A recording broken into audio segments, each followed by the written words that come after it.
தென்னிலங்கை அரசியலில் மற்றும் ஒரு அதிரடி செயல். கைது செய்யப்பட்டுள்ள முக்கிய அரசியல்வாதி. ஐக்கிய நாடுகள் மனித உரிமை ஆணையாளர் மீது அபாண்டமாக குற்றம் சுமத்தும் பிமல் வீரவன்ச. அவசரமாக ரணில் வெளியிட்ட அதிரடி அறிவிப்பு. இலங்கை மக்களுக்கு வெளியான கடும் எச்சரிக்கை. ஈரான் தலைவர் அலி கமேனியை கொலை செய்ய அதிரடி திட்டம் ஒத்துக்கொண்ட இஸ்ரேல் தரப்பு. 20 வருடங்களின் பின் மாமனிதரின் கல்லறைக்கு சென்ற மகன். கனடாவிற்கு எதிராக டொனால்ட் ட்ரம்ப் எடுத்துள்ள அதிரடி தீர்மானம். மீண்டும் வலுக்கும் வர்த்தக போர். இஸ்ரேல் தாக்கும் தருணத்தில் அமெரிக்கா ஈரானுடன் ரகசிய பேச்சுவார்த்தை. விடுதலை புலிகள் அமைப்பை சார்ந்தவர்களுடனேயே ஐக்கிய நாடுகள் மனித உரிமை ஆணையாளர் பேச்சுவார்த்தை நடாத்தியுள்ளார் என தேசிய சுதந்திர முன்னணியின் தலைவர் பிமல் வீரவன்ச தெரிவித்துள்ளார். கொழும்பில் நேற்று இடம்பெற்ற ஊடகவியலாளர் சந்திப்பொன்றின் போதே அவர் இவ்வாறு குறிப்பிட்டுள்ளார். தொடர்ந்தும் கருத்து தெரிவித்த அவர், ஐக்கிய நாடுகள் மனித உரிமை ஆணையாளர் இலங்கைக்கு வருவதற்கான பாதையை தற்போதைய அரசாங்கமே உருவாக்கியுள்ளது. ஐக்கிய நாடுகள் மனித உரிமை ஆணையாளர் போன்ற உயர் அதிகாரிகள் இலங்கைக்கு வருவது இலங்கைக்கு எதிரான தீர்மானத்தை முன்னெடுப்பதற்காகும். இவ்வாறான விடயங்கள் எதிர்பார்க்கப்பட வேண்டும். ஐக்கிய நாடுகள் மனித உரிமை ஆணையாளர் தெற்கில் எதையும் பேசவில்லை. மாறாக யாழ்ப்பாணத்திற்கு சென்று அங்கு இறந்தவர்களுக்கு மலர் தூவி அஞ்சலி செலுத்தியுள்ளார் என அவர் மேலும் குறிப்பிட்டுள்ளார். முன்னாள் அமைச்சர் ராஜித சேனாரத்னவை கைது செய்ய உள்ளதாக லஞ்ச ஊழல் ஆணைக்குழு கொழும்பு தலைமை நீதவான் நீதிமன்றத்திற்கு அறிவித்துள்ளது. நேற்று கைது செய்யப்பட்ட மீன்வள துறைமுக கூட்டுத்தாபனத்தின் முன்னாள் தலைவர் உபாலி விலியனகேவை நீதிமன்றத்தில் முன்னிலைப்படுத்திய போது இந்த அறிவிப்பு விடுக்கப்பட்டுள்ளது. கிரிந்த மீன்வள துறைமுகத்தில் மணலை சுத்தம் செய்து சந்தைக்கு விடுவிப்பதற்கான திட்டத்தை செயல்படுத்த மீன்வள கூட்டுத்தாபனத்திற்கு 2.62 பில்லியன் ரூபாய் இழப்பு ஏற்படுத்தியதாக லஞ்ச ஒழிப்பு ஆணைக்குழுவால் உபாலிலியனுக்கே கைது செய்யப்பட்டார். அவரை நீதிமன்றத்தில் முன்னிலைப்படுத்திய பின்னர் கொழும்பு தலைமை நீதவான் தனுஜா லக்மாலி ஜெயதுங்க தலா 5 மில்லியன் ரூபாய் பெறுமதியான 3 சரீர பிணையில் அவரை விடுவிக்க உத்தரவிட்டார். சந்தக நபரை வெளிநாடு செல்ல தடை விதிக்கப்பட்டுள்ளதுடன் அவரது கடவு சீட்டை நீதிமன்றத்தால் பறிமுதல் செய்யவும் நீதிபதி உத்தரவிட்டார். இந்த வழக்கு தொடர்பாக மேலும் சில சந்தக நபர்கள் கைது செய்யப்படுவார்களா என லஞ்ச ஊழல் ஆணைக்குழு அதிகாரிகளிடம் நீதவான் வினவியுள்ளார். இதன்போது அந்த விடயங்களுக்கு பொறுப்பாக செயல்பட்ட அமைச்சர் ராஜித சேனாரத்னவை சந்தக நபராக பெயரிட்டு கைது செய்ய உள்ளதாக அதிகாரிகள் தெரிவித்துள்ளனர். முன்னாள் ஜனாதிபதி ரணில் விக்ரமசிங்க தனது பிரித்தானிய விஜயம் தொடர்பான குற்றச்சாட்டுகளை முற்றாக மறுத்துள்ளார். பிரித்தானியாவில் உள்ள வால்வர்காம்டன் பல்கலைக்கழகத்திற்கு விஜயம் செய்தது தொடர்பான ஊடக அறிக்கைகளை மறுத்து அவரது அலுவலகம் ஒரு அறிக்கையை வெளியிட்டுள்ளது. இதன்படி தொடர்புடைய அனைத்து குற்றச்சாட்டுகள் குறித்தும் ரணில் விக்ரமசிங்க விரைவில் ஒரு முறையான அறிக்கை வெளியிடப் போவதாகவும் தெரிவித்துள்ளார்.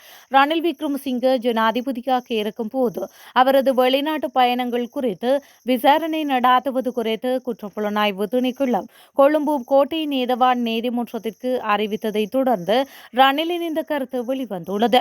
இந்த நிலையில் ரணில் விக்ரமசிங்கே ஜனாதிபதியாக இருந்த காலத்தில் தனிப்பட்ட வெளிநாட்டு பயணத்திற்கு நிதியளிக்க அரசு நிதியை தவறாக பயன்படுத்தியதாக குற்றச்சாட்டுகள் எழுந்துள்ளமையும் குறிப்பிடத்தக்கது. படுகொலை செய்யப்பட்ட தமிழரசு கட்சியின் நாடாளுமன்ற உறுப்பினர் ஜோசப் பரராஜசிங்கத்தின் மகனான டேவிட் பரராஜசிங்கம் தந்தையின் கல்லறைக்கு 20 ஆண்டுகளுக்கு பின்னர் சென்று அஞ்சலி செலுத்தியுள்ளார். குறித்த அஞ்சலி செலுத்தும் நிகழ்வில் தமிழரசு கட்சியின் நாடாளுமன்ற உறுப்பினர் ராசமாணிக்கம் சாணகியன், மட்டக்களப்பு மாநகர முதல்வர், உபமுதல்வர், உறுப்பினர்கள் மற்றும் பொதுமக்கள் ஆகியோர் கலந்து கொண்டனர். எனினும் மட்டக்களப்பு மாவட்ட தமிழரசு கட்சியின் நாடாளுமன்ற உறுப்பினர் ஸ்ரீநேசன் மற்றும் ஸ்ரீநாத் ஆகியோர் குறித்த நிகழ்வில் கலந்து கொள்ளவில்லை. இதன்போது தமிழரசு கட்சியின் மாவட்ட மட்ட முக்கியஸ்தர்கள் குறித்த அஞ்சலி நிகழ்வில் பங்கு பெறாமை டேவிட் பரராஜசிங்கத்தின் குடும்பத்தினருக்கு மிகுந்த கவலைக்கு ஏற்படுத்தி இருக்கலாம் என பொதுமக்கள் தெரிவிக்கின்றனர். 2005ஆம் ஆண்டு மட்டக்களப்பு புனித மரியாள் இணை பேராலயத்தில் நடைபெற்ற நதர் நள்ளிரவு ஆராதனையில் கலந்து கொண்டிருந்த போது சுட்டுக் கொல்லப்பட்டிருந்தார். படுகொலை செய்யப்பட்ட மட்டக்களப்பு மாவட்ட முன்னாள் நாடாளுமன்ற உறுப்பினர் ஜோசப் பரராஜசிங்கம் அவர்களின் படுகொலை தொடர்பான வழக்கினை மீண்டும் தாக்கல் செய்யவுள்ளதாக இலங்கை தமிழரசு கட்சியின் மட்டக்களப்பு மாவட்ட நாடாளுமன்ற உறுப்பினர் ரா சாணக்கியன் தெரிவித்துள்ளமையும் குறிப்பிடத்தக்கது.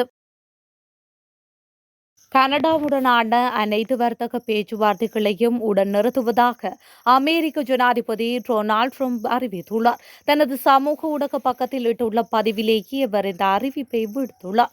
குறித்த பதிவில் கனடா வியாபாரம் செய்ய மிகவும் கடினமான ஒரு நாடாக இருப்பதை தவிர எங்கள் விவசாயிகளிடம் பல ஆண்டுகளாக பல பொருட்கள் மீது 400% வரி விதித்து வந்துள்ளது. இப்போது அவர்கள் எங்கள் அமெரிக்க தொழில்நுட்ப நிறுவனங்களில் டிஜிட்டல் சேவைகளை வரிகளை விதிக்கப் போவதாக அறிவித்துள்ளனர். இது எங்கள் நாட்டின் மீது நேரடியானதும் மற்றும் வெளிப்படையானதுமான தாக்குதலாகும். தெளிவாக அவர்கள் ஐரோப்பிய ஒன்றியத்தைப் போல செயல்படுகின்றார்கள். அந்த அமைப்பும் இதே போலவே செய்துள்ளது.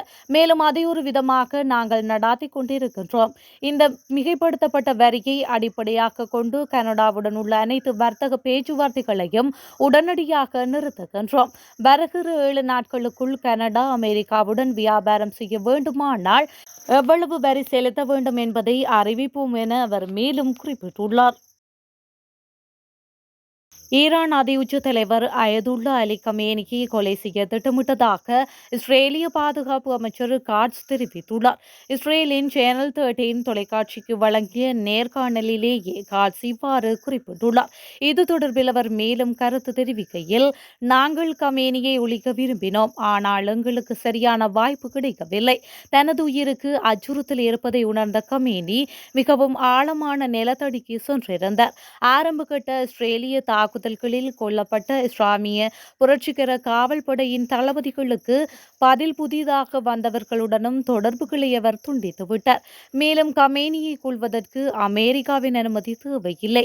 கமேனியை கொள்ளும் யோசனையை அமெரிக்கா வீட்டோ செய்ததாக ஊடகங்களில் வெளியான செய்திகள் போலியானவை.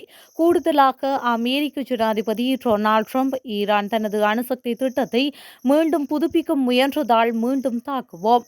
இந்த தாக்குதலுக்கு பிறகு ஈரான் அதன் அணுசக்தி நிலையங்களை மீண்டும் புதுப்பிக்கும் நிலையில் இருக்கும் என்று நான் நினைக்கவில்லை என பரபரப்பான கருத்துக்களை அவர் மேலும் குறிப்பிட்டுள்ளார்.